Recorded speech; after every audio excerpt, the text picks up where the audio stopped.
Hi, everyone. I'm Gina McCarthy, Administrator of the United States Environmental Protection Agency. I am so proud to let you know that the United States has just taken a big step forward on climate change. Do you still want to believe that the Environmental Protection Agency isn't a gigantic fleecing machine run by federally insulated morons? Water to feed our lakes and streams. Rivers flowing through our communities to the sea. To drink, to grow, to live.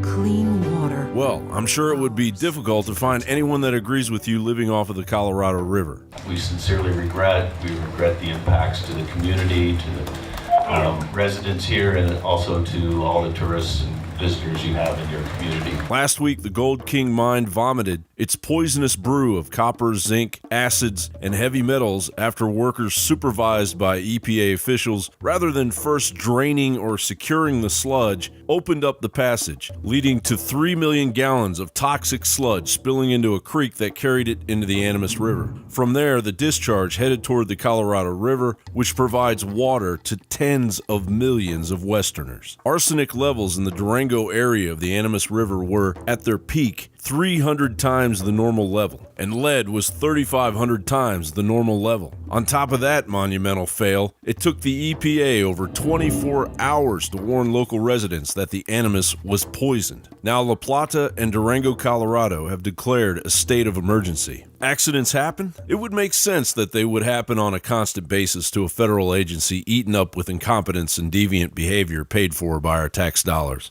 It's become well known that an EPA regional office in Denver, Colorado sent out emails to all of its staff asking them to please stop defecating in the office hallways.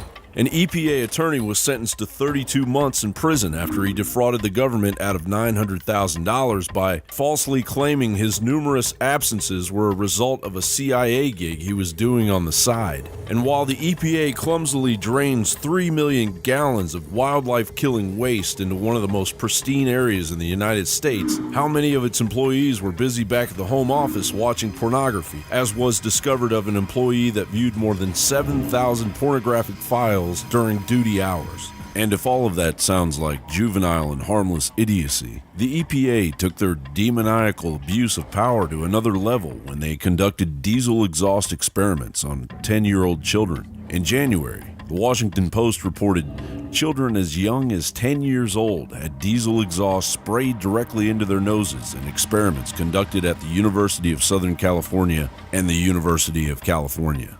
According to documents obtained through the Freedom of Information Act by the website junkscience.com, the colleges received grants from the EPA to conduct the tests. Energy and Environmental Legal Institute attorney David Schnare said, not only has the EPA been caught violating the letter and the spirit of virtually every national, international code, law, and regulation for the protection of human subjects in medical experiments developed since World War II, but they have done so in shocking style, abusing the most vulnerable people of all, children. Our ancestors would have tarred and feathered the idiots that unleashed toxic death into the Animas River in Colorado. How many more disasters can our politically correct and subservient society endure as another federally funded alphabet agency with a long, dismal track record, ripe for either abolishment, major reform, or a future tool in the bureaucracy of a maturing tyranny, destroys another segment of the American dream?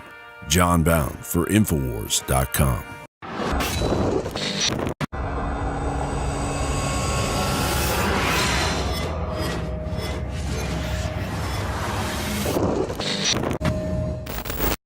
General, what do you think about the FBI saying that there was a terror alert on Monday about a potential Fort Hood situation? The police are shoving people, shoving Alex, shoving the crowd. Here we go, folks. I'm being assaulted. Whether it's the radio show, the news websites, documentary films, or the nightly news, InfoWars is the tip of the spear. Is this another false flag stage attack to take our civil liberties and put more homeland security while sticking their hands down on the pants on the streets? It's up to us to set brush fires in the minds of men and women everywhere, and that's what PrisonPlanet.tv is designed to do. You watch, the Assad regime is going to be blamed or were accused of using chemical weapons against the so-called rebels. What we see now is a war against reality. It's a war against the truth. It's more vital than ever that supporters of freedom become members of PrisonPlanet.tv and share their membership with up to 11 friends and family. Visit InfoWarsNews.com today. Become a member, share your membership, and help take the InfoWar to the next level.